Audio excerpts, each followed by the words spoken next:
Good afternoon, everyone. We are now live.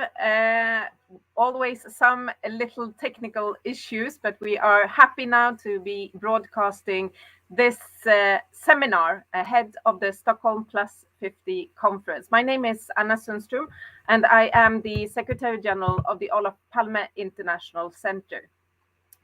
Our climate and natural world are on the brink of collapse. At the same time, global inequality is soaring, and the fight for decent working conditions and workers' right to organize is still ongoing.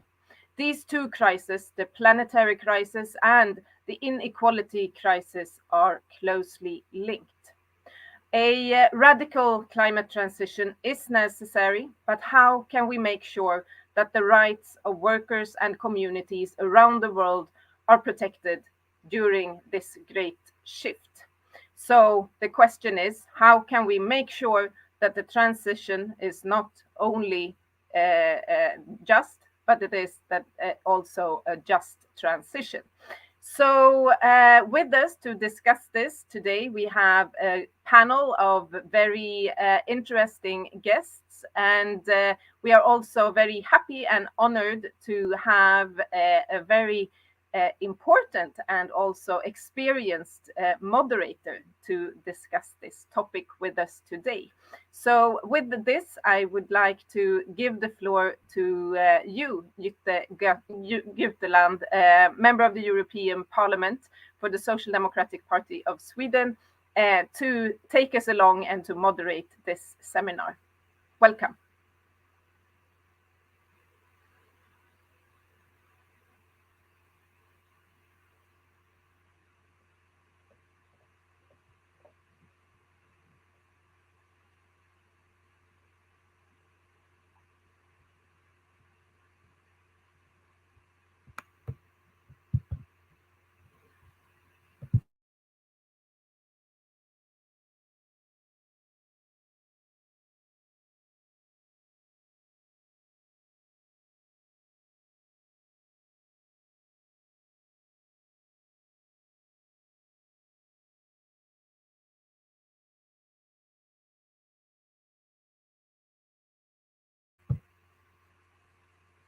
Okay, so let's see. It seems as if Jytte might have some problems to log on. If she could just try to make sure to put her camera on, and we will, as soon as possible, of course, give her the word. I'll also see if I can get a small little sign from our technicians when she has joined us. So we all, well, Sweet Stockholm and also, of course, the world is now preparing for the Stockholm Plus 50 conference. We know that the world will gather here in Stockholm to discuss how to tackle the necessary transition beginning of June, the 2nd and 3rd of June, and Olof Palme International Center will be hosting a series of webinars leading up to this conference. And this is the first of three. I will come back to that also rounding up this seminar, and of course invite you to take part in the other two seminars. But with this now, please, Jytte Guteland, member of the European Parliament for the Swedish Social Democratic Party, guide us along this seminar and also present to us our panel.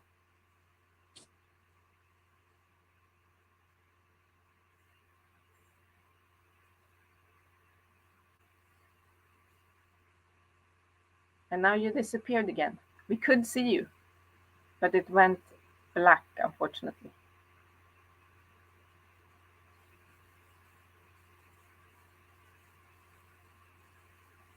Okay, so I'll then take the opportunity now to invite you to also the two upcoming seminars in this series of webinars leading up to the Stockholm Plus 50 conference that the Olof Palme International Center will host today, as you know, on just transition. We will also have a discussion on ecocide and the importance to strengthen international law in order to, well, protect our environment, of course, but also to make sure that profit is not due to or at the cost or the expense of climate and our nature. And finally, we will also discuss common security. But now, again, we can see you and also hear you. So with this, please welcome, and the floor is yours. I'm so sorry, Anna, and it's such a privilege to be here. And we are in the middle of the negotiations on the ETS system in the European Parliament. So I was going from that room and had some connection problems. I'm really sorry about that, because I wanted to participate as the moderator here today, because I think the topic is one of the most crucial questions to actually have in a webinar on the climate policy, because without a just transition, there is no transition. That is my absolute conviction. And I believe that for the climate ambition, we need to make sure that we are including everyone and make the society fair. And I think also we have great panelists here today. I'm very impressed by the panel, and I would not take any time from you, but I would really like to hear from you the first question that I think is relevant to this discussion. So please, to the whole panel, I would like to welcome all of you on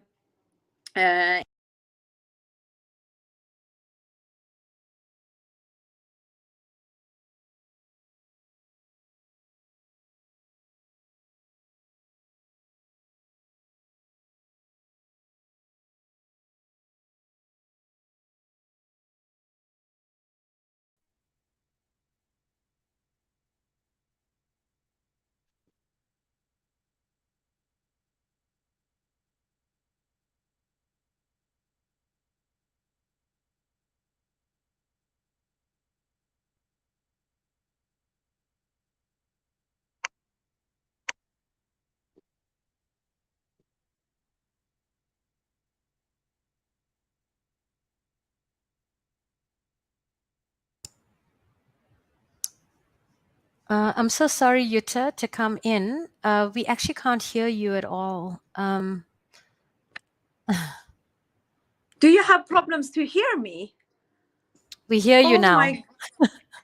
Yeah, we didn't hear any of that. Since you Nothing. started including everyone else. No, we heard the first part of your introduction. Okay. Thank you. Now I got really nervous here. Okay, now I think maybe for you can see this as nothing can go wrong for you now. I've done all the mistakes in the beginning. So now we will have a very at ease discussion where you can feel free to be able to answer my first question. And I'm not sure if you got it, but I want to hear from the panel why you think it's so important that the urgent shift to fossil-free society is a just transition.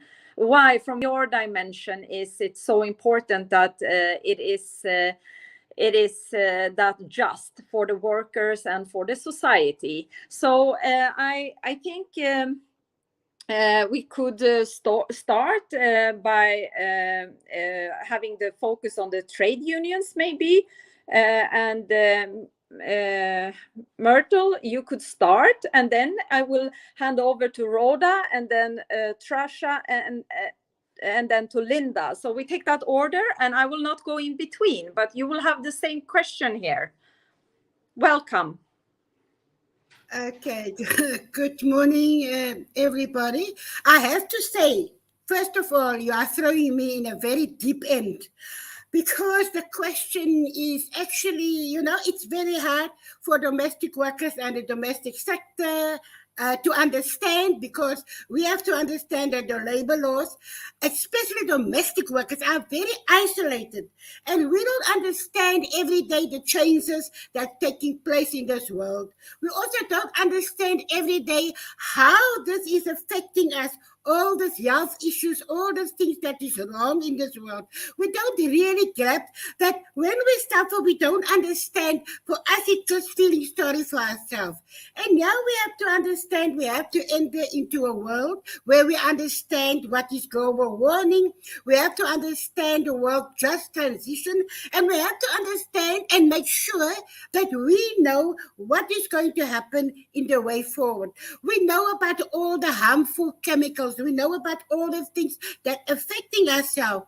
We also know about domestic workers that's working on farm areas, that working the hard ground. We also know about domestic workers that have had to go far ways to fetch water, and also the water is unhealthy and it's not safe. So there's a lot of things that we do know. We also know how education is affecting the domestic worker and their children because of job losses and things that are happening. Many times domestic workers have to take their children out of schools because they can't really afford the schooling. And we also have to look at the food. We have to look at how the food is produced. But we also have to look at the lack of food for domestic workers, because you always find domestic workers work in homes. Domestic workers doesn't have access to good food. And also domestic workers often have to rely on food on the streets, which is not healthy. So a lot of things at the moment is challenging the domestic sector. And we have to find ways of how are we going to ensure that domestic workers themselves understand what is happening in the environment. We have to ensure how our domestic workers understand what is affecting them and how it's affecting them. And only if we can bring that across to the, and I'm talking about the labor movement, but I'm talking especially at the vulnerable sector. Because when things get discussed, you always find the vulnerable sector is at the bottom with no clue of understanding. So I think for us here, it's very important that we are part of this discussion today. It's also very important that we say and put our views of where do we see ourselves moving into this world that we are moving. A stay-free world, free from the chemicals, free from all the harmful. And I think this is what I would like to bring across. Where do we see us? Where do we see domestic workers going to be part of, like they say, the economy? They always say domestic workers doesn't understand the economy. But I'm sure that if we really, open up and we really talk about it. So I think this is what I will see. And I think that, we also find ourselves living in homes next to dumping sites because there is no proper housing for domestic workers or for the vulnerable workers. So often you find your children actually scratching into this dumping site, which is where the waste of everybody. You also find yourself behind the closed doors, where you work with the waste of the very household. You find yourself sometimes working in unhygienic circumstances because the employers don't provide for your gloves and things. And you find yourself working with harmful, strong chemicals in the house, and that often leads to asthma attacks and affecting your health. But because we are not clear of all this, because we are still so blank and not understanding and why this is affecting us, not understanding the environment and not understanding what's happening there, I think this is what now must change. And we have to make sure that when we have this big stock, and we have to make sure that we will be involved in the decision making and that we will be involved in taking control of our own health and our way forward. Thanks.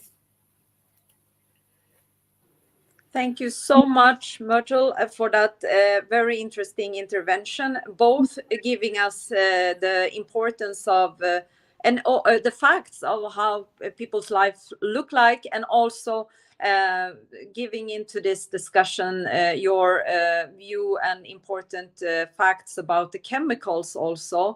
And with no further ado, I would like to hand over to Rhoda, and maybe we will get also now the focus on the workers in the global south. And the floor is yours also for 3 minutes.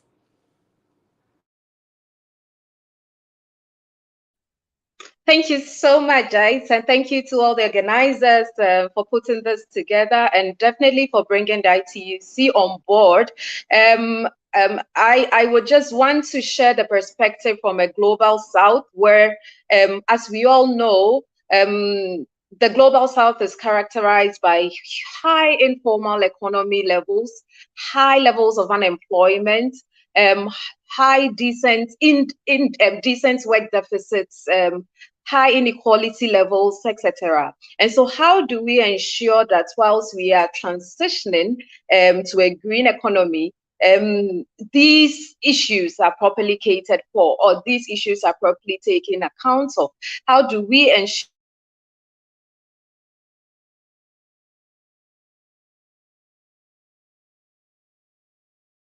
that the transition responds to these deficits in the economy, these deficits in the society are heavily impacted, would so enjoy the benefits of the new economy that we envision? This is why we think that it's important that in transitioning or designing a transition, all partners or all stakeholders are brought on board. So the question of consultative social dialogue process cannot be compromised. We have to ensure that workers, employers, governments, community members are all parts of the design of the kind of economy we're envisioning. And it's important that all stakeholders are at the table from the very beginning, where we are planning just transition processes in our countries, so that they're not only brought on board at the implementation level, where their concerns probably were not catered for or taken into account at the beginning. And so social dialogue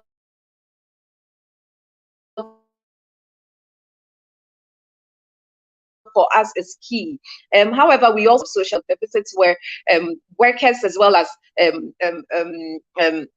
marginalized populations do not have the benefits of being part of processes. And so this is why we are saying that in the transition process, whilst we envision a green economy, we have to take this on board, that the process is consultative enough, that everyone is able to be at the table.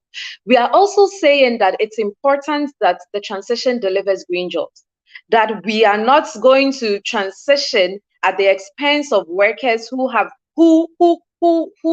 contribute so much to the economy, but actually benefit very minimally to profits and benefits. And so the transition has to deliver decent and green jobs, jobs that provide living wages, jobs that are able to meet decent working conditions for workers and for their families. It's also important that while we move towards a green economy, that this transition responds to questions around inequalities in society, questions around inequality that is perpetrated against women, different groups, indigenous groups, marginalized groups in the communities, in our populations are taken on board, so that we have a fair and inclusive.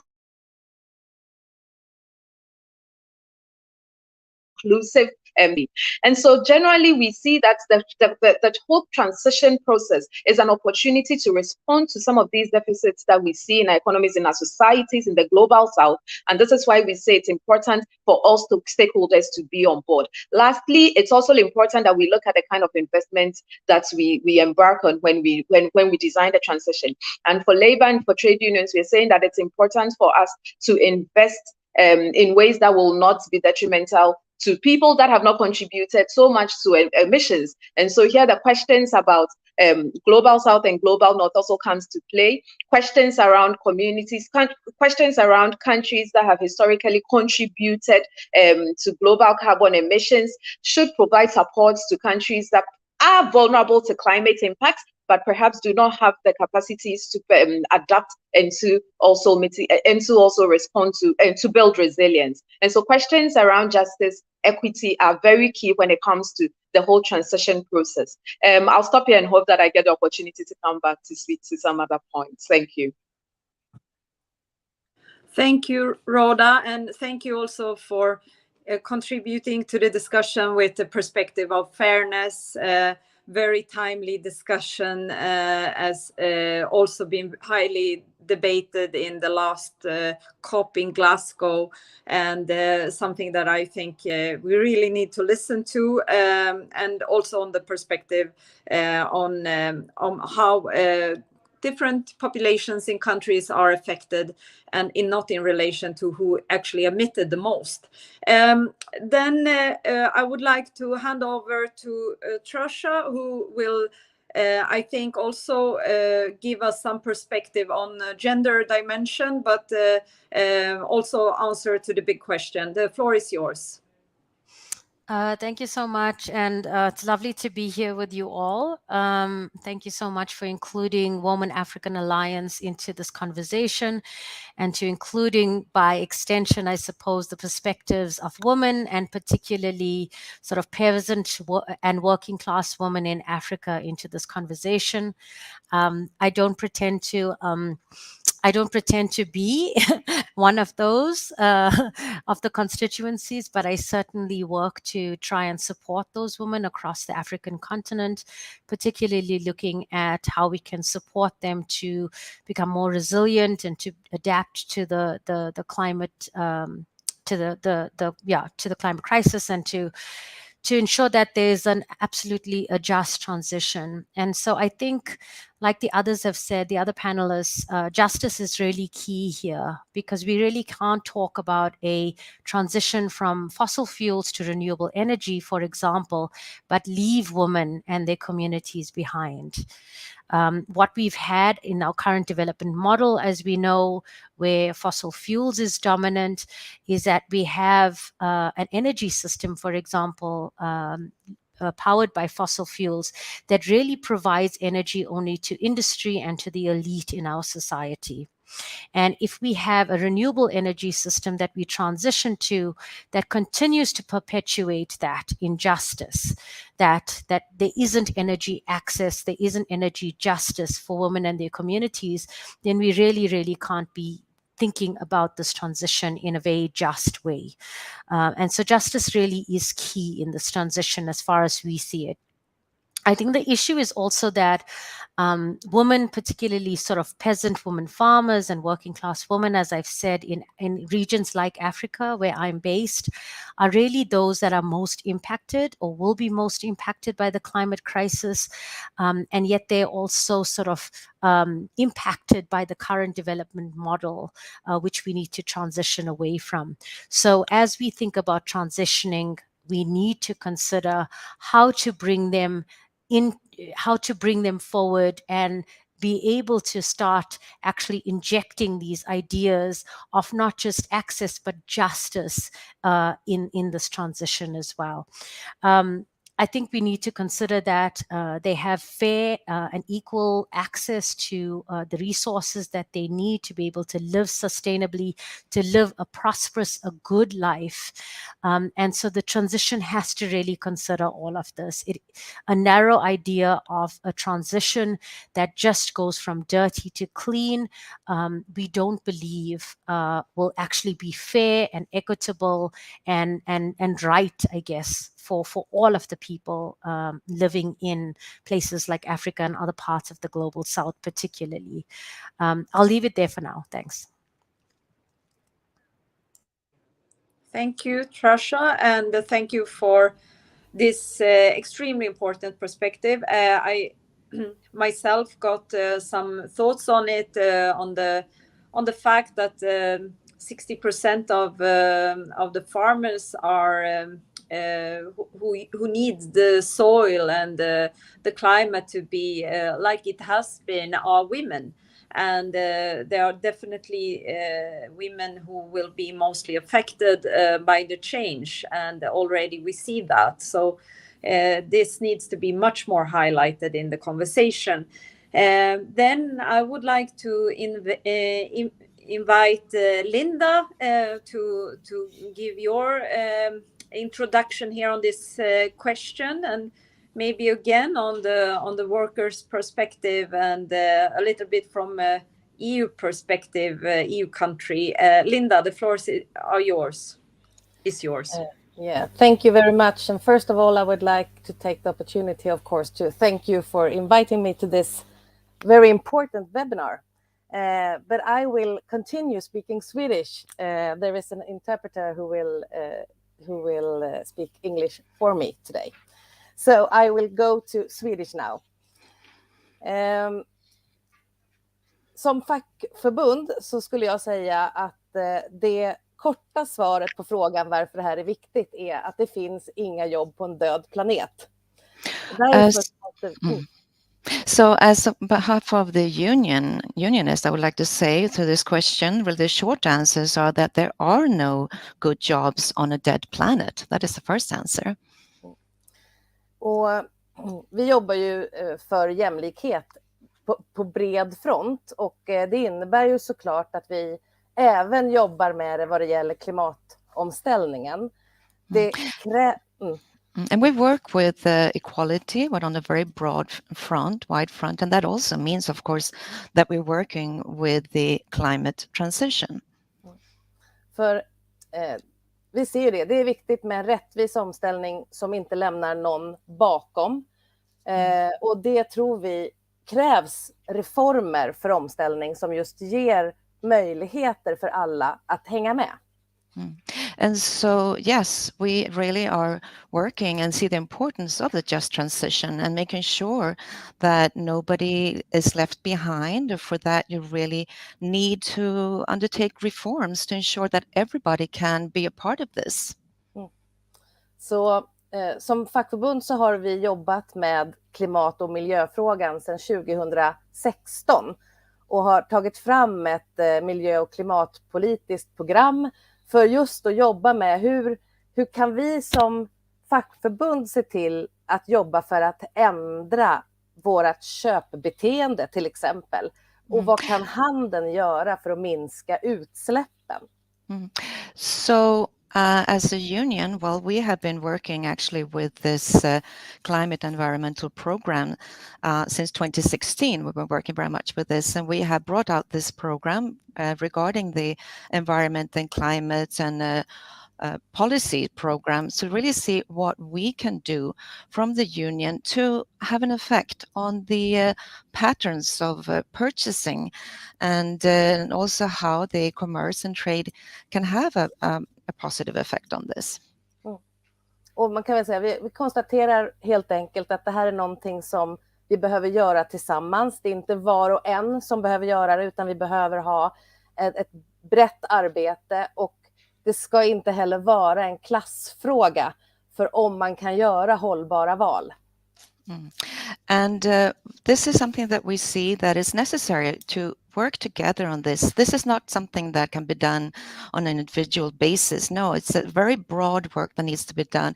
And it should not be a matter of what social class you belong to in order to be able to make sustainable choices.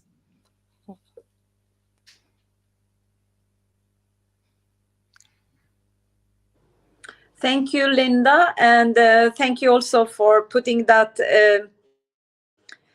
dimension into this discussion, and on the economic classes and the differences between workers, and how this transition will impact different income groups, and also depending on what kind of work you have. So really also interesting and important.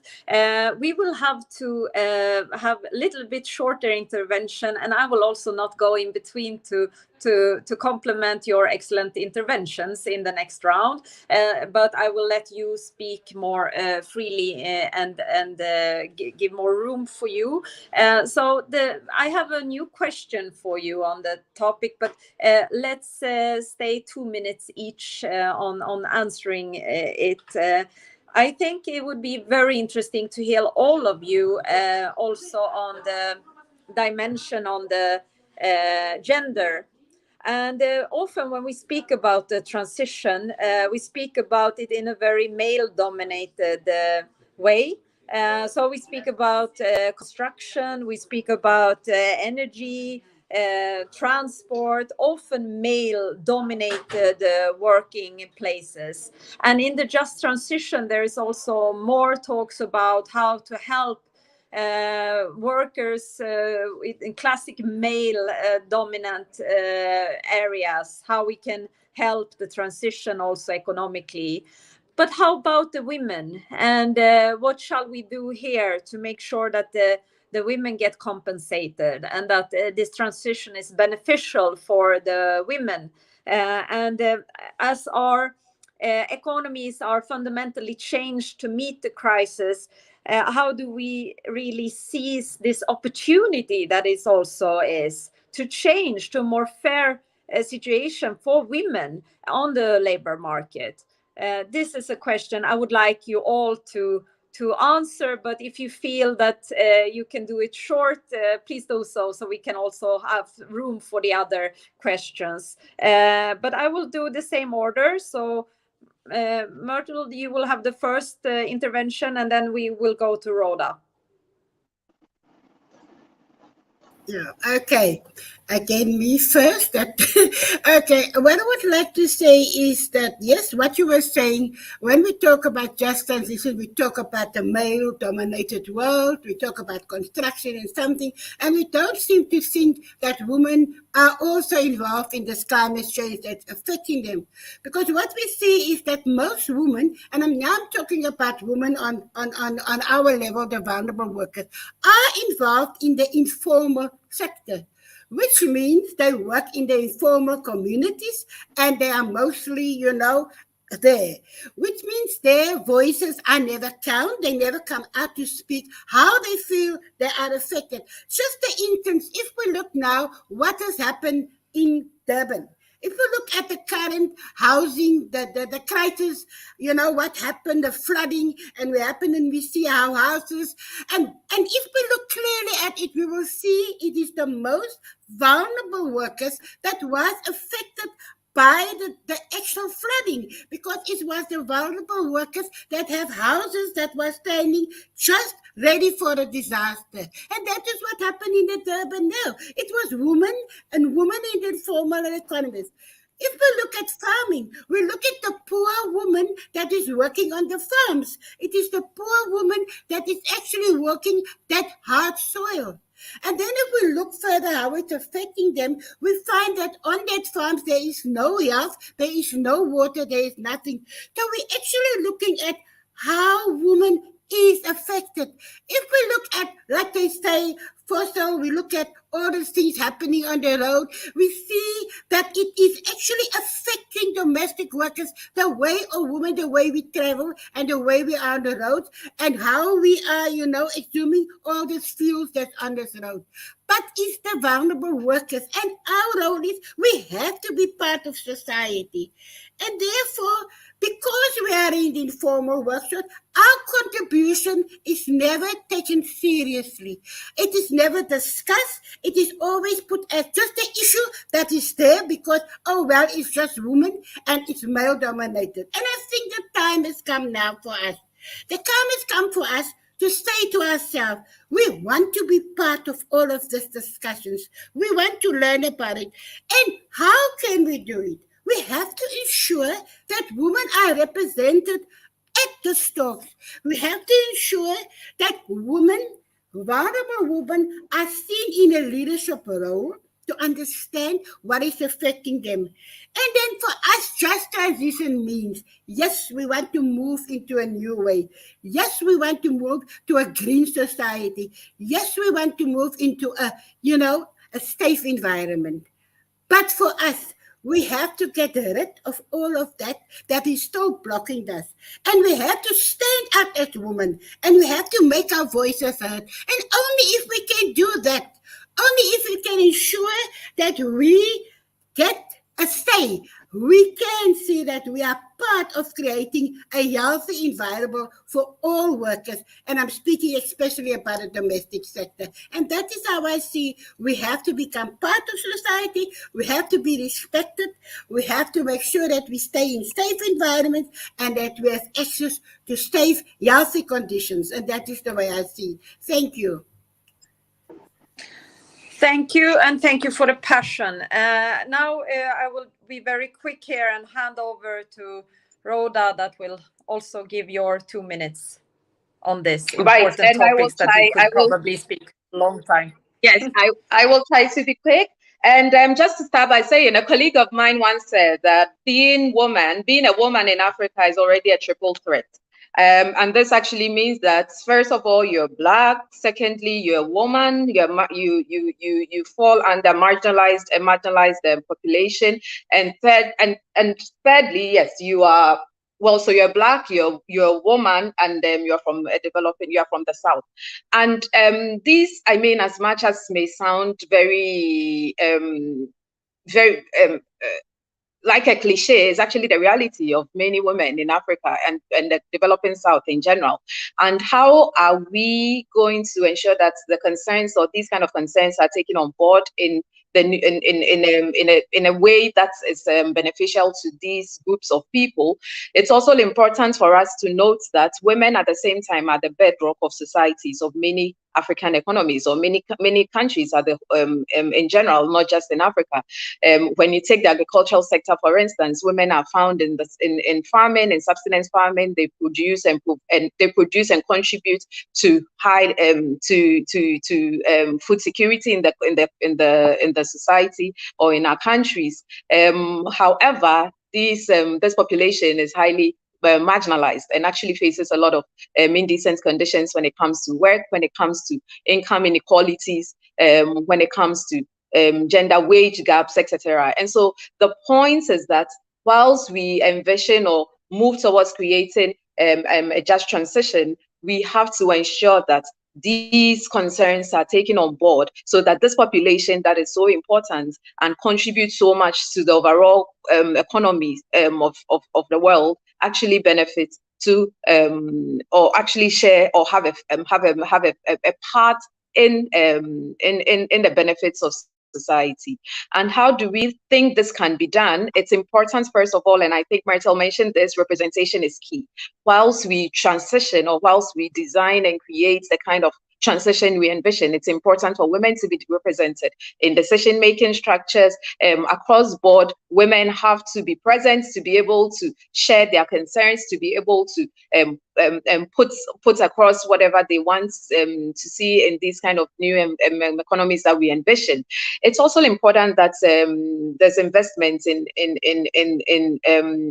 care work, for instance, which contributes greatly to global economies, but which is very much undermined. And so, how do we ensure that investment is placed in care work? How do we also ensure that there are adequate social protection provisions for women? And so we have to ensure that, yes, the kind of economies we build now actually caters for questions or response to social protection deficits such as health, education, etc., which women oftentimes are the ones that fall prey to and do not benefit very much to. And so it's more so important now that women are capacitated, are provided with the adequate skills that would help them to be able to also assert themselves and also improve their agencies to be able to contribute to the overall design of a sustainable economy, which has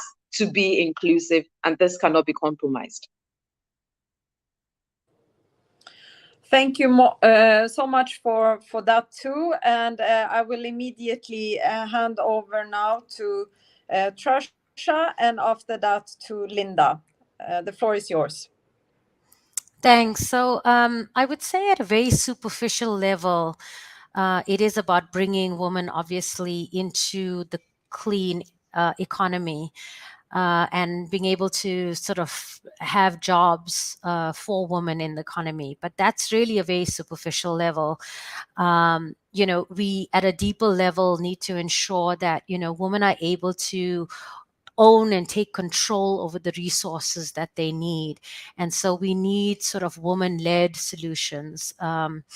I guess the other issue for me, which I think Rhoda had touched on, is this issue about women's work.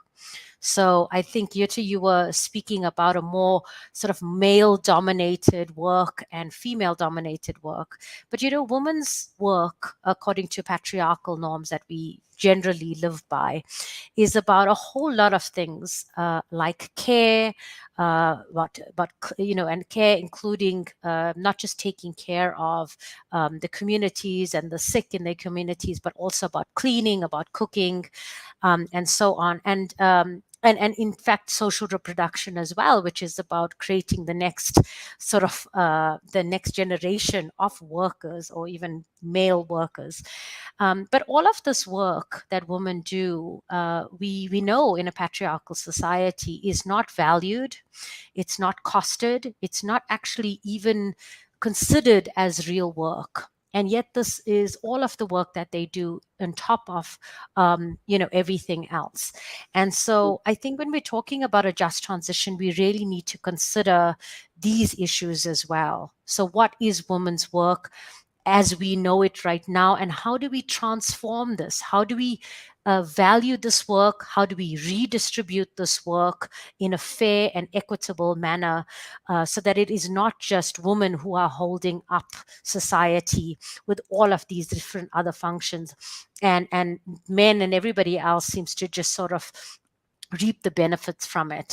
And I think as a final point that just sort of builds from that one about women's work and how we look at it, is that the burden of this so-called women's work that we have today is going to get more and more burdensome. It's going to get more and more harsh as our climate and ecology changes, and there are more and more stresses on women, and so I think we need to consider that as well as we transition, and that they and this increased burden needs to be looked at as well, and how we actually move this away from it being just women's work, and how do we take care of that in a way that makes sense, and that makes sense for an actual just transition.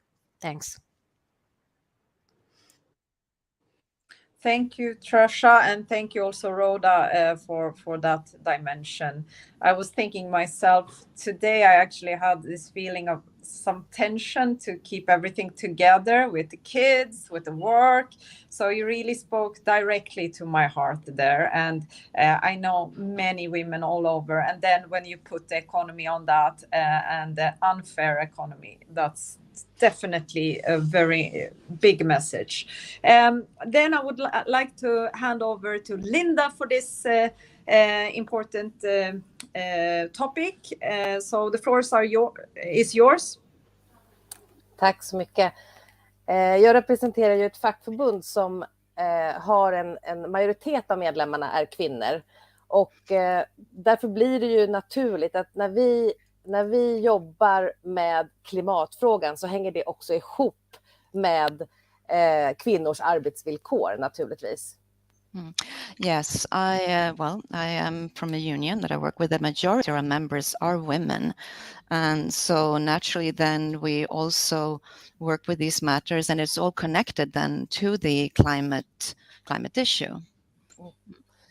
Och när vi frågar våra medlemmar vad de ser som det största hindret för att engagera sig mer i klimatfrågan, då uppger de faktiskt att det handlar om underbemanning på arbetsplatsen.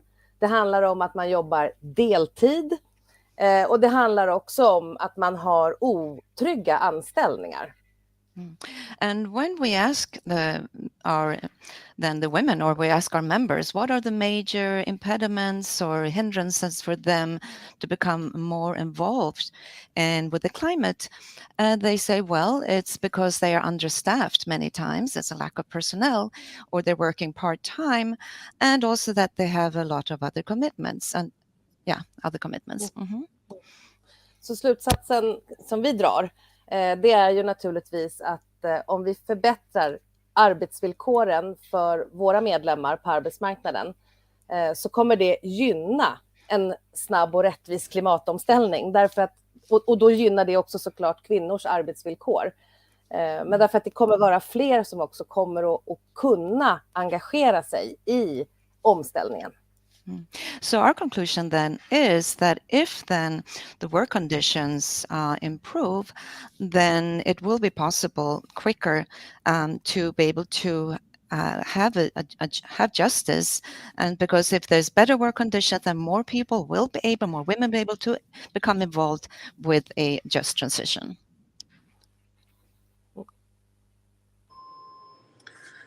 Thank you. And you coming from the same country, I know that this is the work that you do on a daily basis, this very integrated way of tackling this question.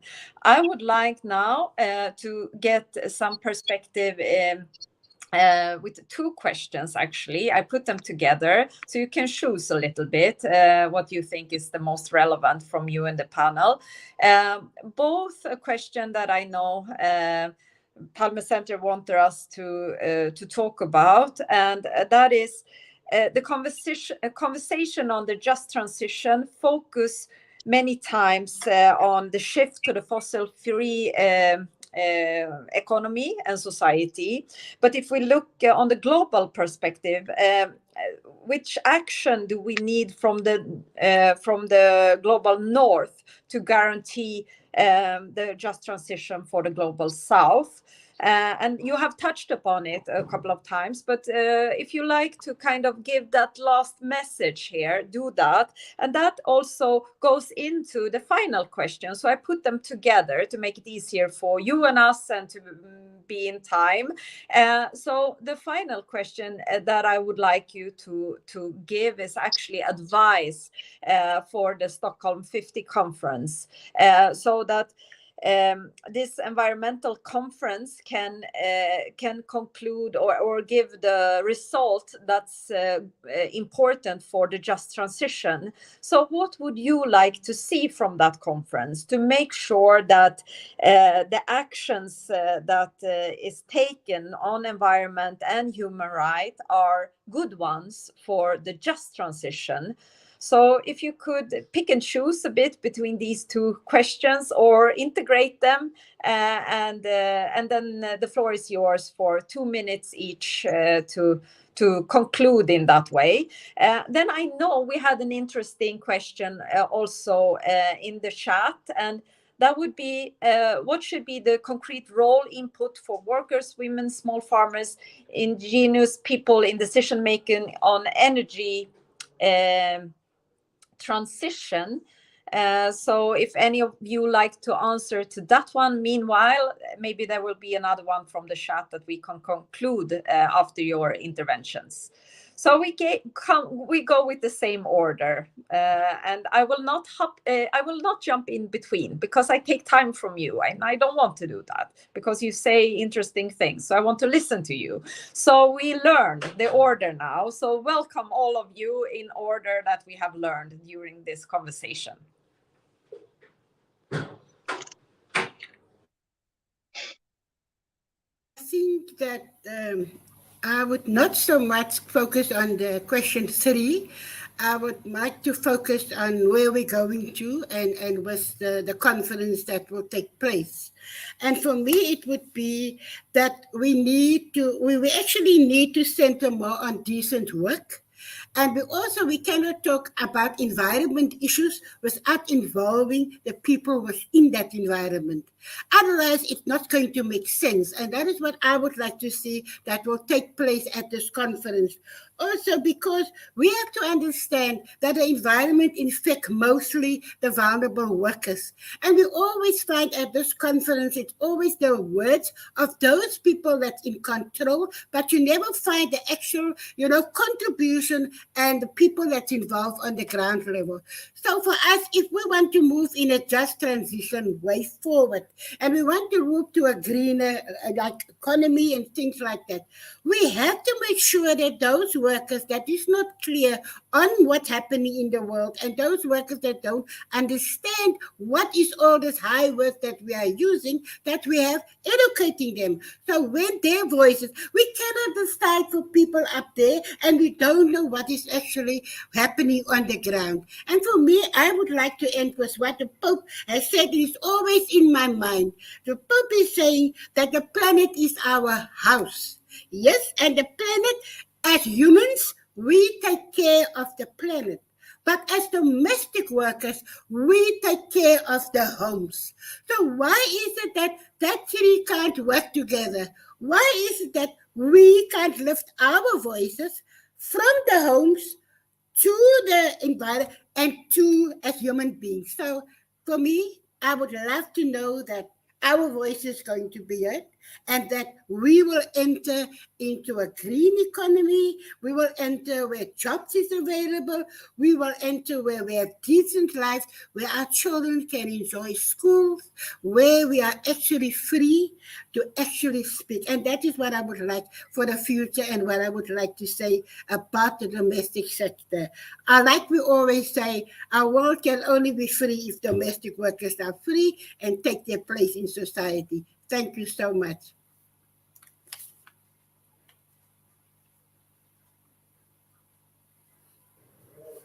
Thank you so much. I think my role is there to sneak in a little bit quick, just to say that you gave us the image, the show the with your showing with the home and how it fits together.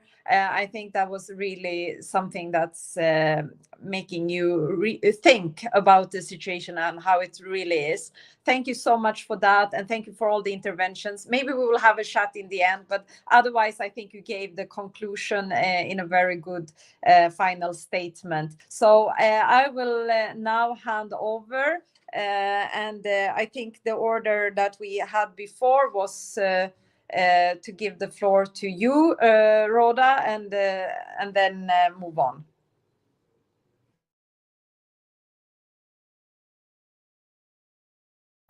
I think we may have lost Rhoda. Then I will hand over to Trasha, and then we will see if she connects again. Sure. Thank you very much, Jutta. So I think one of the foundational issues, I think, that should really sort of help us with our understandings of the just transition is the idea of climate justice.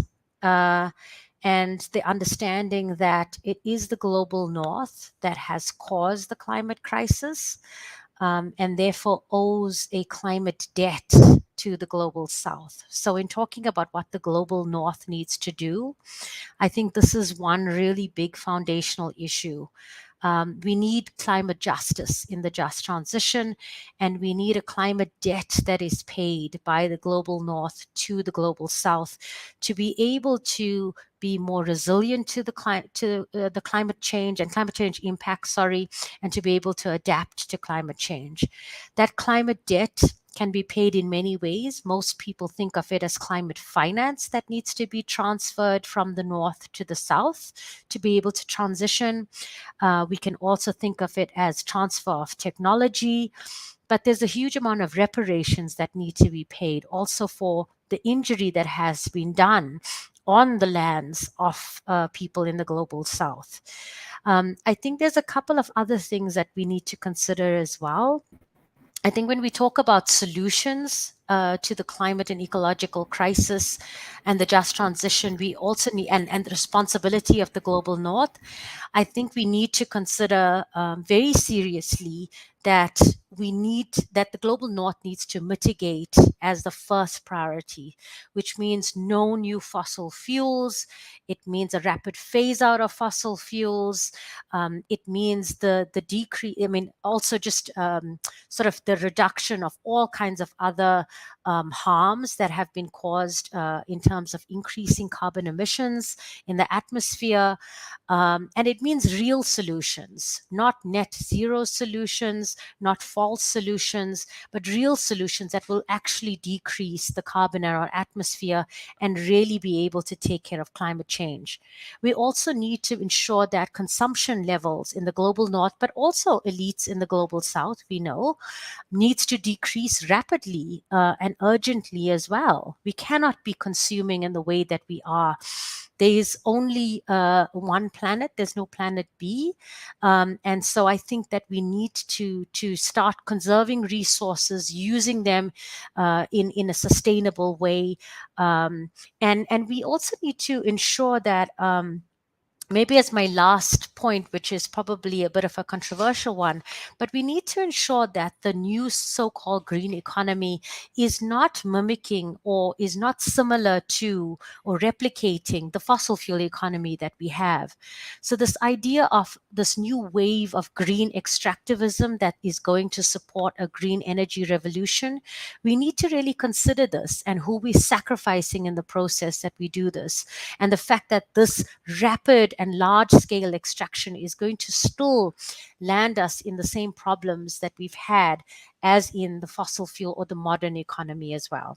So I think those are some thoughts, headline thoughts about what can be done by the global north.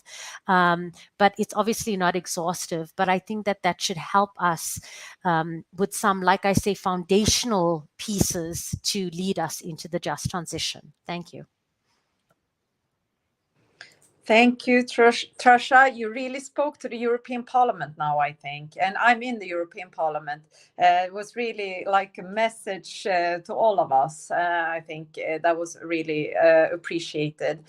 Linda, before I go to you, I would also like to hand in, and maybe that would have been good also for all of you, but I got in the chat also the question on the men. But I think I will ask Linda also if you like to say something on that together. It was the men. We talk a lot about the women, but let's talk about the men.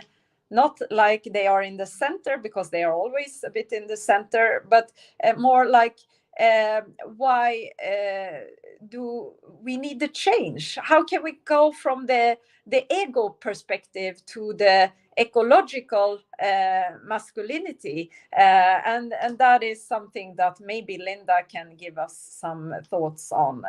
The floor is yours, Linda. Tack så mycket.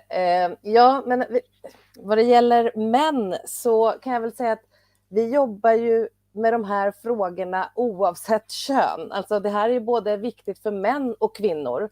Och det innebär att våra medlemmar, ja, de är både män och kvinnor. Och vi har ett stort engagemang även bland våra män.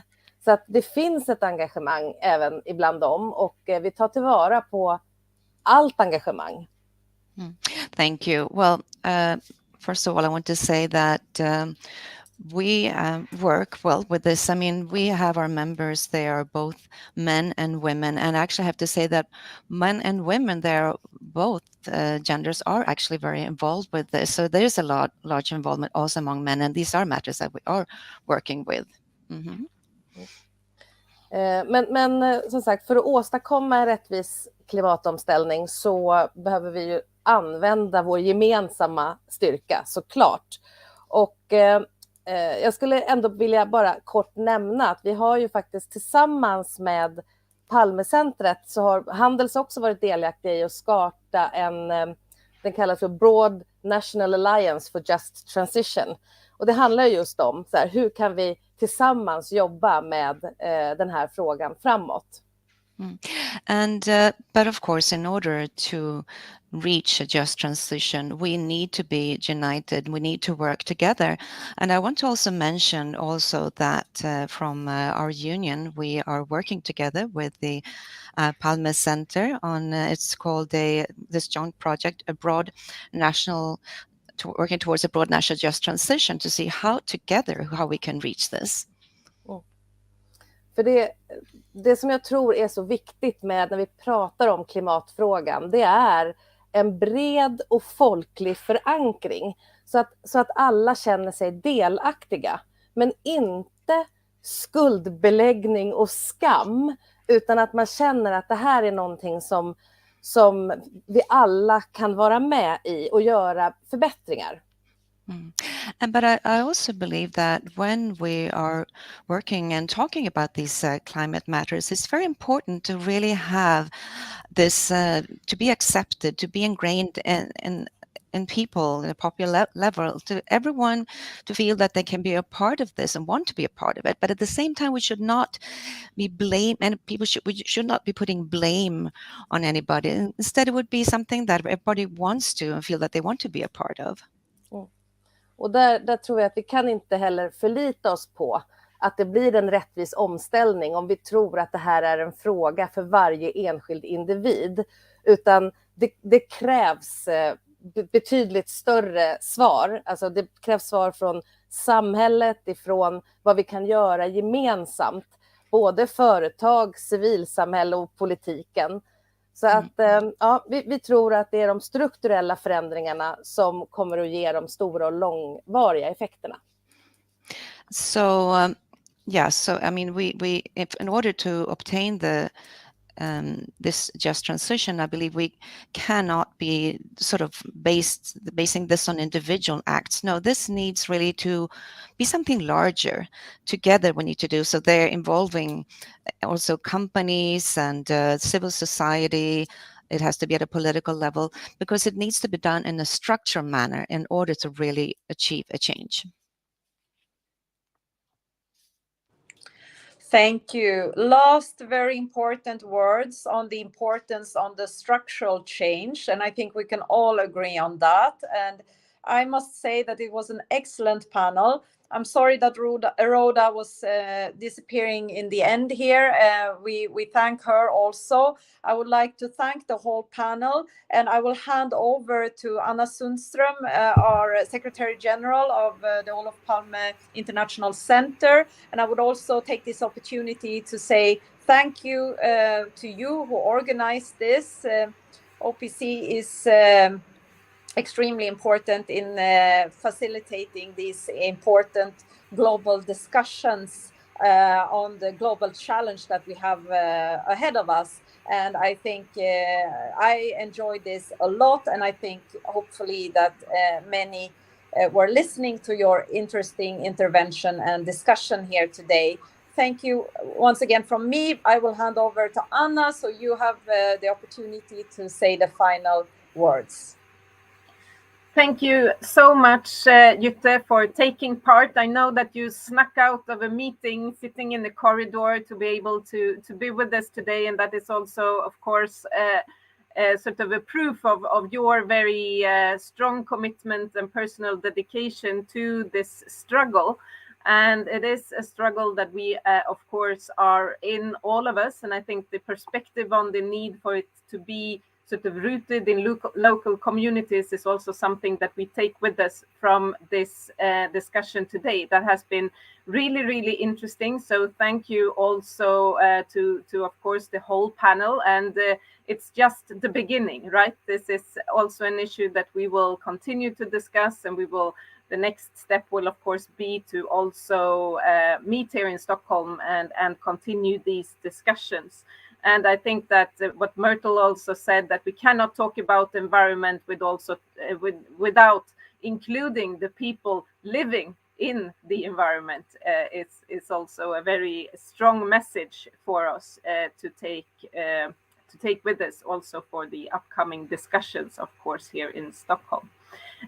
With this, thank you, everyone. This was, as I mentioned in the beginning, the first in a series of 3 webinars that we as Olof Palme Center are conducting before the Stockholm Plus 50 conference.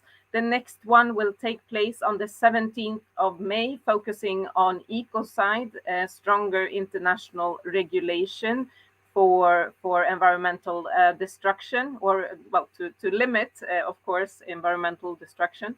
And then on the 31st of May, we will also discuss the interlinkages between security and climate. So thank you again, and hope to see you on the 17th and the 31st. And then, of course, we will reconvene in Stockholm beginning of June. Thank you, everyone.